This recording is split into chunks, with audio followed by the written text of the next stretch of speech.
C'est une info qui est passée un peu inaperçue en avril dernier, mais qui était pourtant hyper attendue par ceux qui doublent les acteurs de cinéma lors de scènes à risque. Les Oscars, l'équivalent des Césars aux États-Unis, vont bientôt récompenser les concepteurs de cascades. Voilà de quoi ravir notre invité. Bonjour Mathieu Lardot. Bonjour. Vous êtes cascadeur, coordinateur de cascade. Le collectif s'appelle LM Stunt. Vous vivez entre Paris et Sauvian. Les Oscars qui décernent une statuette aux concepteurs de cascades, c'est une super bonne nouvelle pour vous ? C'est une très bonne nouvelle et en plus on en parle depuis des années. Moi, j'en parlais avec les anciens aussi il y a très longtemps.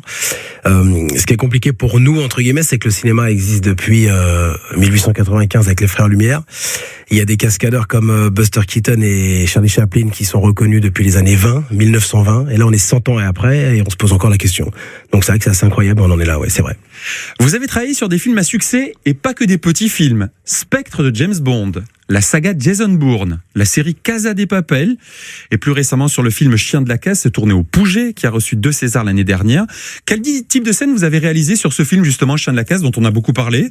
Sur ce film, du coup, j'étais principalement en tant que coordinateur ou régleur cascade sur les scènes physiques parce qu'il y avait beaucoup de bagarres entre guillemets et on avait une séquence assez compliquée avec un chien qui devait mordre les protagonistes et les acteurs principaux et effectivement ça n'a pas été si simple. Ouais. Ça ressemble à quoi le travail d'un cascadeur ? Est-ce que la prise de risque elle est quotidienne pour vous qui travaillez dans ce secteur-là ? Elle est quotidienne, oui. Après, on risque pas sa vie sur chaque film, mais ça arrive parfois. En tout cas, ce qu'on risque à chaque fois, c'est ce qu'on appelle nous la bobologie entre guillemets, c'est de se faire mal, ça c'est sûr. C'est quoi l'entorse, la fracture ? Oui, voilà, ça c'est tous les jours par contre. Donc après, l'idée c'est de faire attention et de faire ce métier-là sérieusement, évidemment. Maintenant, si c'est bien encadré, bien entouré, et si on a le temps de faire les choses, visiblement, normalement, on se blesse le moins possible. Quelle est la scène la plus dangereuse que vous avez tournée en tant que cascadeur? Vous êtes coordinateur aussi, oui. Mais en tant que cascadeur, votre plus gros souvenir marquant en vous disant « là, je suis en train de jouer ma vie ». En tant que cascadeur, on a fait beaucoup de bêtises au départ parce qu'on n'avait pas forcément la conscience de beaucoup de choses. Mais moi, je sais que j'ai traversé un jour une vitre en moto, mais une vraie vitre. Donc ça, évidemment, je le conseille à personne parce que ça a évidemment fini aux urgences avec des bouts de verre un petit peu partout dans la jambe. Vous n'aviez pas anticipé Si, on avait anticipé, mais on était un petit peu foufou et parce qu'il faut un petit peu de ça pour faire ce métier-là. Et puis, on se dit, on verra, et puis on mise un peu sur la chance, quoi. Donc au départ, mais bon, évidemment, c'est l'inverse un peu de notre métier finalement, parce que le but d'une cascade, c'est de pouvoir refaire les choses. Que si on fait une chose dangereuse, périlleuse, et que ça finit à l'hôpital, si la prise est pas bonne, effectivement, là, on n'est pas du tout dans le métier que je représente, quoi. Et en tant que concepteur, la scène sur laquelle vous avez travaillé, qui vous paraissait être un sacré challenge? C'est pas évident, parce que c'est vrai qu'il y en a beaucoup, ouais. Sincèrement. On a vu la liste des films impressionnante. Ouais, entre 150 et 200 films à l'heure actuelle, donc c'est vrai que c'est pas évident, mais après, là, comme ça, je sais que j'avais fait une série qui s'appelait Into the Night en Belgique, réalisée par Camille Delamarre et Nabil Benyadir, un ami à moi. Et effectivement, j'avais des tops à donner parce que là, j'étais en coordinateur mécanique dessus. On était sur un ancien aérodrome. Il pleuvait, c'était au mois de novembre. Et là, on avait des cascades à faire avec des jeeps, avec des camions citernes, des rush on arm avec les caméras.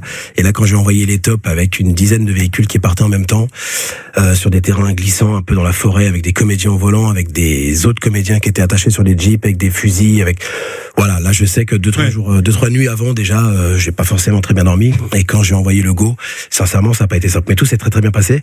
Mais voilà, c'est beaucoup de frissons parfois, oui.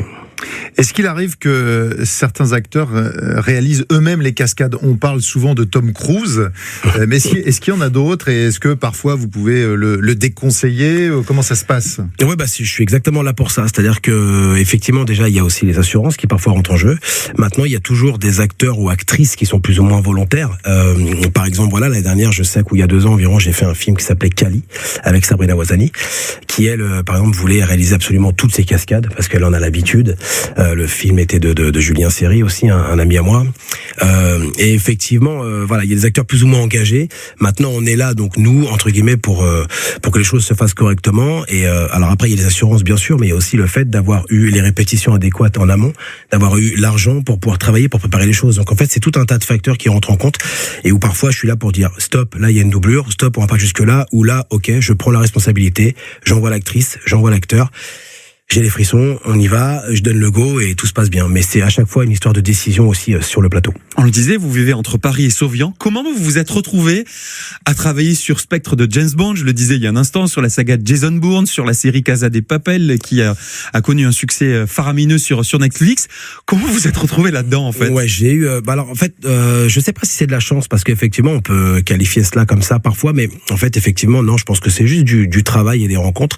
Et à force de faire les choses, je pense pas que les choses arrivent. C'est pas un mythe, c'est vraiment ça. Et après, entre guillemets, j'ai eu la chance de rencontrer les bonnes personnes à force de m'entraîner, de faire avec acharnement, parce qu'en fait, on s'en rend pas compte, mais moi, je faisais que ça. Donc, depuis l'âge de 18 ans ou 19 ans, où j'étais en salle en train de m'entraîner, où j'étais sur circuit avec les copains, où j'étais en train de repérer des choses, ou d'acheter du matériel, ou d'aller à l'escalade, où j'ai fait absolument que ça, tout le temps. J'avais pas de temps à perdre, moi, sur les réseaux sociaux, sur les jeux vidéo, sur autre chose, donc j'ai fait que du sport à fond. Et effectivement, à force, on fait des rencontres, et j'ai eu la chance de rencontrer, pour la plupart, les plus gros films que j'ai fait américains au départ, c'était grâce à Cédric Proust, un coordinateur marocain. Après, c'est Olivier qui m'a amené sur James Bond.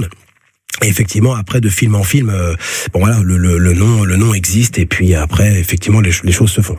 Un tournage dans l'Hérault qui vous a plus marqué qu'un autre? Est-ce qu'il y a un film en particulier? J'ai fait Les Complices, du coup, un film, une comédie, du coup, qu'on a fait il y a environ 2-3 ans. Et, où ça? Dans l'Hérault? Sur Montpellier. Sur Montpellier. Ouais, sur Montpellier, ouais. Donc, du coup, voilà, je sais que ça m'a beaucoup plu parce que, effectivement, c'est quand même une autre ambiance. Là, je tourne aussi de temps en temps sur certaines quotidiennes qui sont là. J'y vais d'ailleurs dans une heure, là. C'est-à-dire Demain nous appartient sur moi, je m'occupe, moi, de faire la sécu et les cascades sur la série ETC. Okay. Ici tout commence de temps en temps. Et en fait, ce qui est super, c'est aussi l'ambiance, quoi. Donc voilà, on a l'habitude de courir un peu partout, de faire beaucoup de films sur Paris, bien sûr, ou dans les grandes villes. Et effectivement, le fait de vivre là, moi, donc effectivement, le premier choix c'était pour la famille, bien sûr. Mais le fait de tourner dans la région, c'est aussi une autre ambiance. Et sincèrement, humainement, ça fait du bien aussi, quoi. On faisait connaissance ce matin avec Mathieu Lardot, qui est donc cascadeur hérolté entre, on va dire, Sauvian et Paris. Merci d'avoir passé ces quelques minutes avec nous, c'était très sympa. Avec plaisir, merci. À bientôt. Pour votre accueil. À bientôt, au revoir.